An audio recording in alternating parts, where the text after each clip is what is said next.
तर कल्याण डोंबिवली महानगरपालिकेमध्ये महापौर आणि उपमहापौर पद हे ठरलेलं आहे। महापौर पद शिवसेनेकडे तर उपमहापौर पद हे भाजपाकडे देण्यात आले।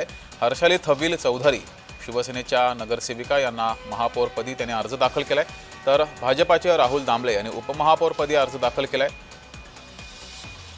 या संदर्भात राजकीय प्रतिक्रिया सुद्धा समोर आल्यात। खासदार डॉक्टर श्रीकांत शिंदे यांची प्रतिक्रिया समोर आली आहे, ती पाहूया। शिवसेनेकडून हर्षाली चौधरी आणि त्याचबरोबर उपमहापौर पदासाठी भारतीय जनता पार्टीचे राहुलजी दामले या दोघांनी नामांकन फॉर्म उमेदवारी अर्ज जो आहे हा दाखल केलेला आहे। महाराष्ट्र राज्याचे मुख्यमंत्री देवेंद्र फडणवीस साहेब, उपमुख्यमंत्री एकनाथजी शिंदे साहेब यांच्या नेतृत्वाखाली या दोघांनी इथे उमेदवारी अर्ज दाखल केलेला आहे। मी खास करून मनसेचं राजू पाटील आणि त्याचबरोबर राज ठाकरे यांचं देखील खूप खूप धन्यवाद व्यक्त करतो की त्यांनी महायुतीला पाठिंबा या ठिकाणी दिला। तर महापौर पदाचा अर्ज दाखल केलेल्या हर्षदा थविल चौधरी आणि उपमहापौर पदाचे अर्ज दाखल केलेले राहुल दामले यांच्यासोबत बातचीत केली आहे आमचे प्रतिनिधी किशोर पगारे यांनी। पाहूया, काय सांगाल यावेळचा अनुभव? यावेळेला पक्षाने जी काही जबाबदारी पुन्हा दिली आहे ती याच्यासाठी दिली आहे की या महापालिकेमध्ये आपल्या अनुभवाचा पूर्ण उपयोग करून त्याचा फायदा या महानगरपालिकेसाठी व्हावा। जी जबाबदारी दिली आहे ती पूर्णपणे म्हणजे ती सिद्ध करण्याचा जी जबाबदारी माझ्यावर आहे ती मी पूर्ण करीन।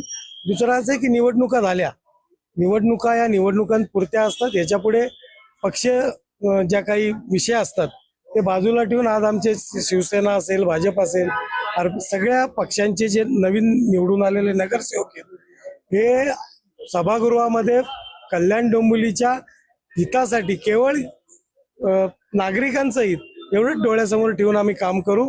आता निवडणुका झाल्या, आता पुढचा काळ आहे हा काम करण्याचा काळ आहे, हे लक्षात घेऊन पुढच्या उपाययोजना केल्या जातील। नक्कीच पुढचा काळ जो आहे तो कामाचा आहे आणि कामच केलं जाईल आणि विकास कामाला प्राधान्य दिलं जाईल असं मत त्यांनी यावेळेस व्यक्त केलेलं आहे। पुढे इम्तियाज खानसह मी किशोर पगारे, जय महाराष्ट्र न्यूज, कल्याण। तर हर्षाली थविल चौधरी यांची महापौरपदी त्यांनी उमेदवारी अर्ज दाखल केलाय आणि कल्याण डोंबिवलीमध्ये नेमकं महापौर कुणाचा होणार, उपमहापौर कुणाकडे जाणार याची जोरदार चर्चा सुरू होती। अनेक राजकीय गणित यासाठी बांधली जात होती, अनेक नगरसेवक फोडाफोडी चालू होती, मात्र अखेर कल्याण डोंबिवलीमध्ये महापौर आणि उपमहापौर नावं ठरलेली आहेत। शिवसेनेच्या हर्षाली थविल चौधरी महापौरपदी अर्ज दाखल केलाय, तर भाजपाकडे उपमहापौर पद असणार आहे।